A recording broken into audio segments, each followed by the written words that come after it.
ചേട്ടനെ കാണാനും ഇല്ലല്ലേ, ഇത് എവിടെ പോയി കിടക്കണം അറിയാമെന്നില്ല. അടങ്ങിക്കേടേ കൊച്ചേ.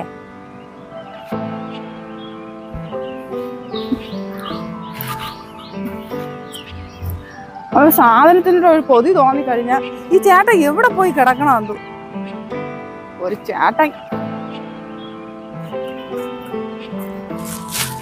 എത്ര ദിവസം കൊണ്ട് പറഞ്ഞപ്പോ ഇന്ന് തുടങ്ങി രാവിലെ നടക്കാൻ. ഒരു പറഞ്ഞ സാധനം കിട്ടില്ലല്ലേ. ഇനിയിപ്പോ ഇത് എവിടെ പോയി വാങ്ങും? എന്തായാലും പറഞ്ഞു നോക്കാം, ഇന്നത്തെ അഡ്ജസ്റ്റ് ചെയ്യാൻ. നിങ്ങൾ അങ്ങോട്ടല്ലേ ചേട്ടാ പോയത്, പിന്നെ നിങ്ങൾ ഇവിടെ നിന്ന് എങ്ങനെ വരണത്? എന്റെ പൊന്നടി, രാവിലെ നടക്കാൻ തുടങ്ങിയാണ് ഞാൻ സാധനത്തിന് വേണ്ടി. അപ്പൊ അങ്ങനെ കറങ്ങി കുന്നും പറമ്പിൽ കൂടെ കറങ്ങി ഇപ്പുറത്ത് നമ്മളെ തളച്ചാമ്പളെ കൂടെ കറങ്ങി വന്നത്.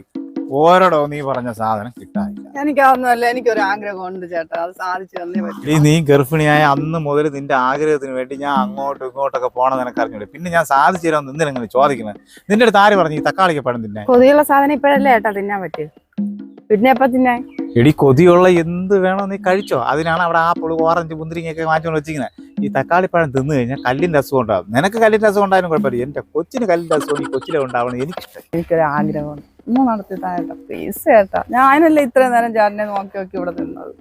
എടി, കാത്തു നിന്ന് മോയ്ക്കാൻ നിനക്കെന്തൊരു ഉമ്മ വേണോ? ഇപ്പം ഓ, ഒരു ഉമ്മ എന്നതിന്റെ ക്ഷീണമേ ഇതുവരെ മാറിയില്ല. ഇതൊന്നും അല്ല കാര്യം. ചേട്ടൻ വാങ്ങിയോട്ട്. എടി, എന്തൊരടി നിനക്ക് ആഗ്രഹം? ഇപ്പൊ കാണിച്ചു തരാം. എന്നാട്ടാ ഈ തക്കാളി ചേട്ടൻ. ചേട്ടാ എനിക്കേ ഈ പാളയിൽ കയറി ഞാൻ ഇരിക്കുമ്പോ ചേട്ടാ എന്നെ വലിച്ചോണ്ട് പോകണം. പണ്ടൊക്കെ നമ്മൾ കൊച്ചിലേക്ക് എങ്ങനെയല്ലേ ചേട്ടാ എപ്പോ കളിച്ചോണ്ടിരുന്നത്. അപ്പൊ ചേട്ടാ പ്ലീസ് ചേട്ടാ, എന്റെ ആഗ്രഹം. എടി, ഇത് ഉണ്ടാവാൻ വേണ്ടിട്ടേ പോവാ. ഇനി അമ്പലങ്ങളില്ല. 10-45 വയസ്സിനുള്ളിൽ ഒരു കൊച്ചുണ്ടായിട്ട് നിന്നെ ഇനി ഇതിൽ കൂടെ കയറ്റിയിരിച്ച് ഉരുട്ടാ. ഇതിന്റെ ഈ കല്ലി കൂടെ ഉരുട്ടിയിട്ടാണ് ഇനി ആവാല്ലേ. അന്നോട് നിന്റെ ആഗ്രഹമല്ലേ, ഇനി ഇതില്ലാത്തോണ്ടാണ് നീ പറ്റില്ലെന്ന് പറയട്ടെ. അയ്യോ, കല്യാണം കഴിഞ്ഞ എല്ലാ പുരുഷന്മാർക്കും ഞാനിത് എനിക്ക് ഭാര്യമാര് ഗർഭിണികളായാൽ ഇതല്ല ഇതിന്റെ അപ്രോസായി. വലിക്കാടി.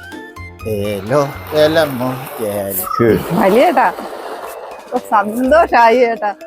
പണ്ട് നമ്മള് പഠിക്കുന്ന സമയത്തൊക്കെ സ്കൂളിലൊക്കെ പോയിട്ട് വന്ന് നമ്മൾ ഇതേപോലെ അല്ലേ ചേട്ടാ? ചേട്ടനൊക്കെ അങ്ങനെ ചെയ്തിട്ടുണ്ടാ? അയ്യോ, ഇനി എന്റെ കൊച്ചു ഇതേപോലെ പഴയ കാലത്തിലുള്ള ആ രീതിയിലായിരിക്കും വളരുന്നത്. ചേട്ടാ ഞാനേ ഈ പാള കളയാതെ സൂക്ഷിച്ചു വെച്ചിരിക്കാം. പ്രസവത്തിന് പോകുന്നത് വരെ ചേട്ടാ എന്നെ വലിച്ചോണ്ടിങ്ങനെ പോണം കേട്ടോ ചേട്ടാ.